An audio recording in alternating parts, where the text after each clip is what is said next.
merci de votre fidélité au magazine mprovence.com. Nous vous proposons aujourd'hui un numéro consacré à la santé. La santé, c'est un enjeu national. Il y a une réforme actuellement en cours, mais ce sont aussi bien sûr des enjeux territoriaux. Alors comment vit-on aujourd'hui l'évolution de la santé sur le territoire? Avec l'exemple dans le pays aixois de la création de l'hôpital privé de Provence qui ouvrira au début du mois de juin. Comment ouvre-t-on un hôpital? Comment répond-on aux contraintes environnementales, aux contraintes de santé? Comment répond-on aussi aux attentes des patients qui sont aussi des consommateurs de plus en plus exigeants? Comment se font les équilibres entre le privé et le public? Le docteur Jean Lacoste va nous expliquer tout ça dans quelques instants. Dans la conception d'un nouvel hôpital, il est extrêmement important de revoir nos organisations et de repenser nos organisations.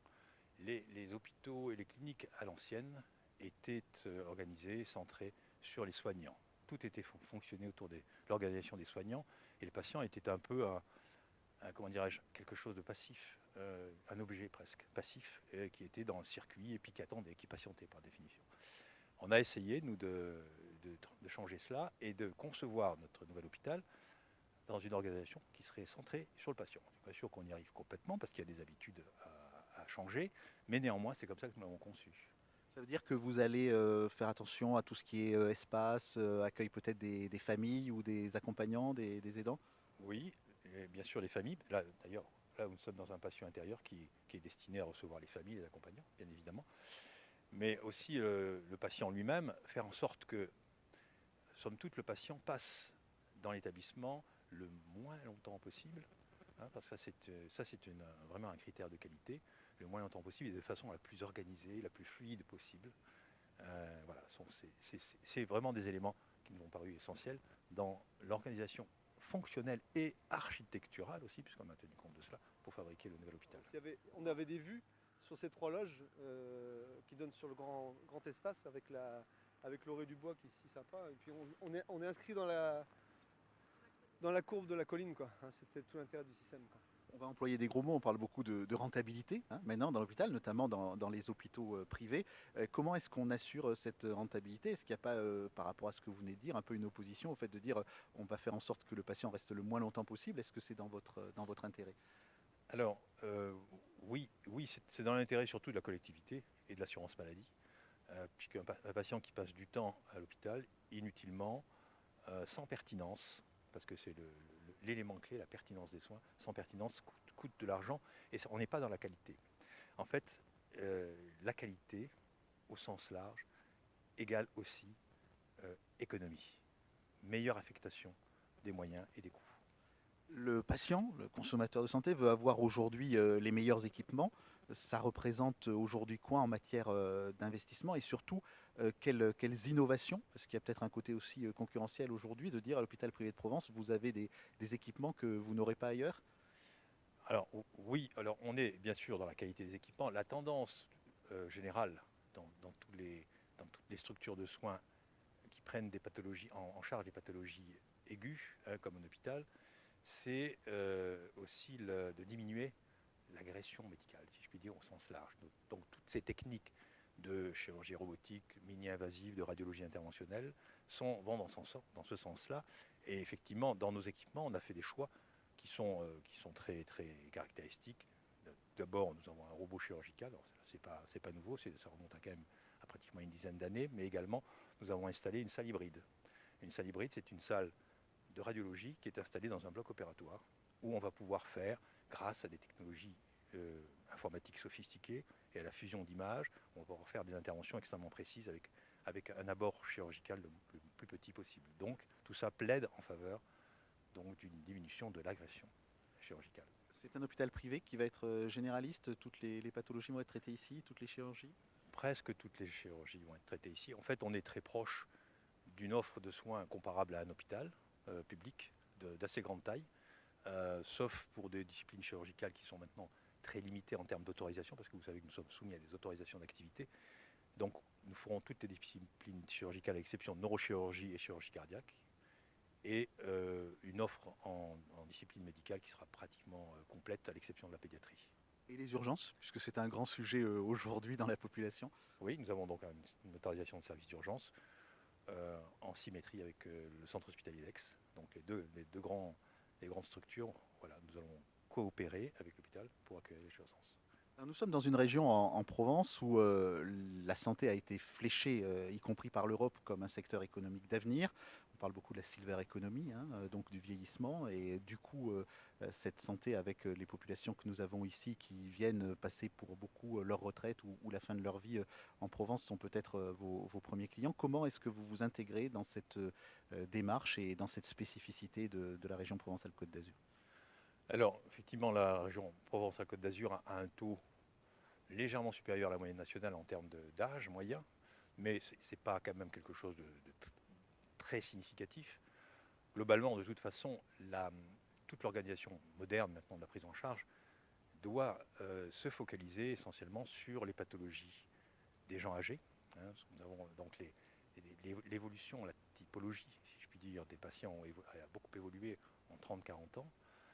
Nous avons beaucoup plus de maladies chroniques que de maladies aiguës, donc il faut s'organiser pour prendre en charge au mieux ces maladies chroniques en collaboration avec la ville, parce qu'il est absolument essentiel de créer des passerelles qui malheureusement sont encore un peu limitées entre la médecine de proximité, la médecine de ville et l'hôpital, d'une part, et d'autre part, il s'agit de plus en plus de gens âgés.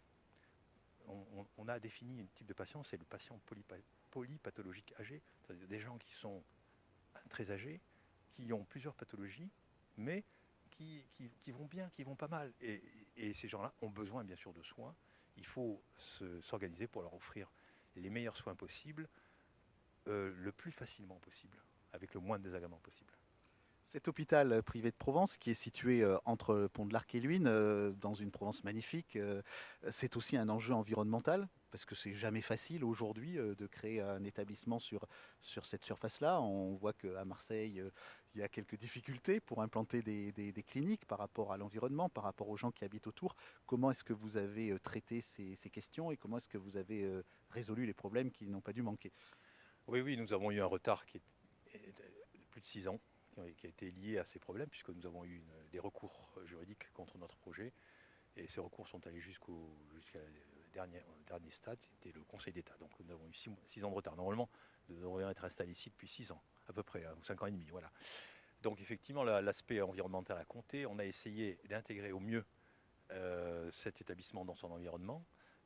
Tout d'abord au plan de vue architectural, je pense que vous avez pu vous en rendre compte, et si vous avez discuté avec nos architectes, ils ont bien intégré l'établissement dans la colline, puisque en fait l'établissement s'intègre un peu rentre dans la colline et parallèle aux courbes de la colline. Donc on a essayé il y a un parti architectural qui a été développé dans ce sens-là.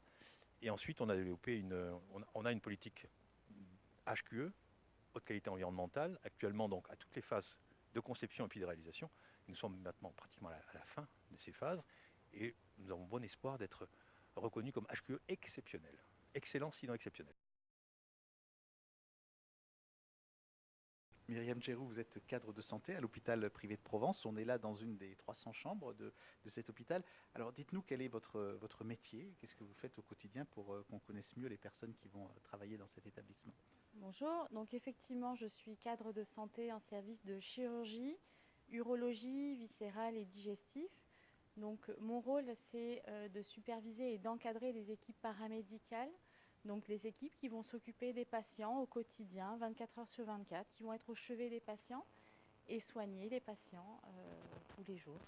Dans le parcours de santé de ces patients qui sont amenés, on l'a bien compris, à rester le moins longtemps possible à l'hôpital privé, même si ces chambres bénéficient d'une vue magnifique, il y a des innovations, comme par exemple le fait que désormais on va à pied au bloc. Exactement. Le but, c'est de rendre le patient actif et acteur de sa santé. Donc, c'est-à-dire que dans la mesure du possible, si le patient est capable de se déplacer, il ira à pied au bloc opératoire, justement pour en fait dédramatiser un peu les choses et permettre au patient d'être acteur de son hospitalisation. Votre métier donc de coordinatrice, si j'ai bien compris, entre tous Oui. ces métiers et puis en regardant bien entendu quel est l'intérêt du patient, c'est quelque chose de nouveau dans le domaine de la santé. On y vient comment? Quelles sont les études qu'on fait pour ça? Alors, on fait des études d'infirmière, donc 3 années, et ensuite il y a la possibilité donc d'accéder à ce poste donc, de surveillante et donc de cadre en faisant des cadres ou des masters à la faculté pour pouvoir accéder à ce poste.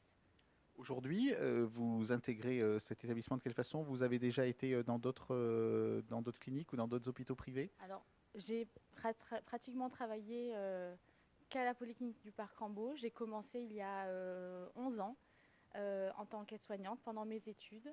Ensuite, j'ai pris un poste d'infirmière et j'ai évolué dans l'établissement pour accéder à ce poste au fur et à mesure des années de travail dans la clinique.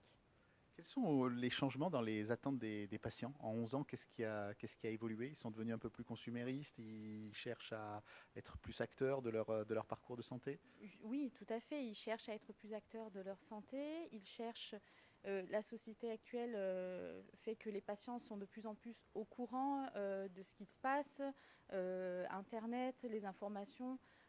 Donc ils savent comment ça se passe, ils se renseignent sur les pathologies, ils se renseignent sur les établissements de santé et les chirurgiens avec qui vont les opérer. Donc effectivement, il y a eu des changements, enfin, en tout cas dans ma courte expérience en ce qui concerne les patients en hospitalisation. Et pour terminer, les impacts économiques, ça crée combien d'emplois réels, induits sur la construction?